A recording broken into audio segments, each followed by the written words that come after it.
So this is Alasdair Wilkins. I'm sitting alongside me is Kevin Burrows. Kevin Burrows, introducing himself there. And we are really honored today to be joined by Nick. Do you prefer Nick or Nicholas Stoller? I don't know how professional we want to be here. Good. Nick is good. Nick is good. All right. Very nice. Fan of the people.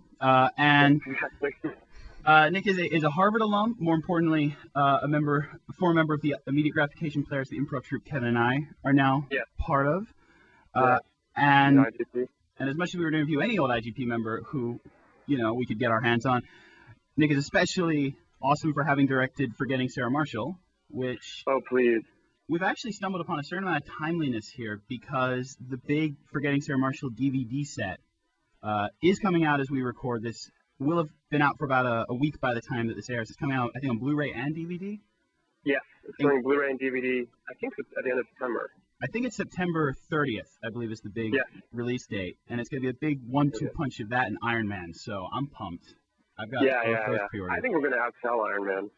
Ooh. I mean, a little competition? Oh, wait, no, we won't. There's not a chance of that happening at all. But yeah. But you'll be easily the highest selling non-Marvel related film. I think you'll easily be the highest selling, the highest selling non-superpower related movie that is sold that weekend. That weekend. I think you can be very comfortable saying that, and I think there's a special 3-disc unrated special edition. What can There's so much material that people weren't asking for. But you're going to give it to us all, right? Yeah, we're giving everything. Well, still on the topic of Forgetting Sarah Marshall, kind of how much improvising was going on set? I know like Jonah Hill does a lot of ad-libbing, and I'm sure the rest of the cast does as well. Kind of how did your improv experience help you on set, if at all? I mean, it was, it helped me so much to do, to be an IGP, I gotta say, way more than I thought at the time. Like at the time I just did it for fun, it was a real help in terms of understanding how performance and writing mix. Like you certainly get a lot of writers who are very kind of writerly and don't want to stray from the page, and IGP kind of taught me a looseness with all comedy and and how you can you come up with the funniest stuff when you're kind of loose with your friends, So, and that's certainly, our style, like with all the Apatow movies. Having said that, we hammer really hard on the script for months, for a year, beforehand, really making sure it works. We have several table reads. We, rewrite it from the ground up several times. So the script we're going into shooting is a really solid script. And then when we had 2 weeks of rehearsals, and during those 2 weeks we improv stuff, and we incorporated a lot of those improvs into the script.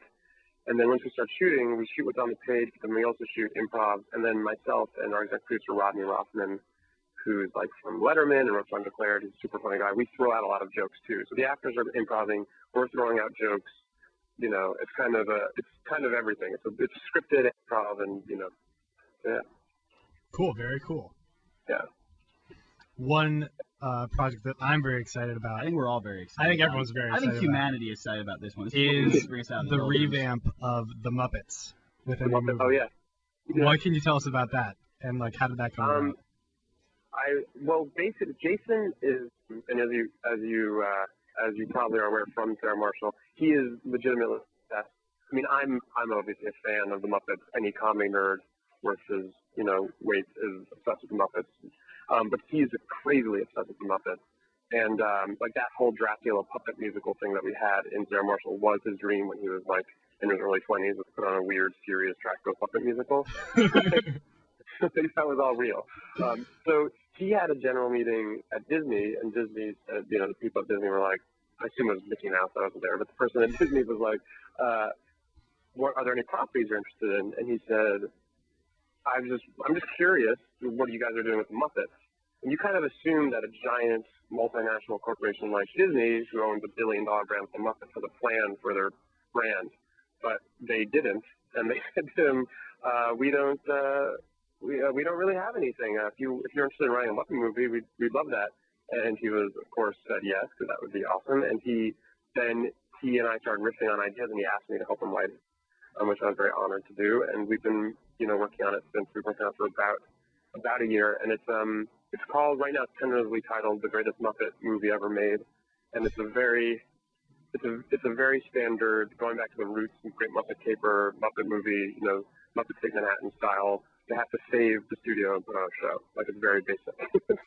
Thank you so much for talking to us today, Nick. And I'm pumped for pretty much every single thing that you've got going on, so it should be pretty awesome. Oh, well, thanks very much, guys, and yeah, enjoy yourselves with IGP. It's really fun and lasts a very brief time.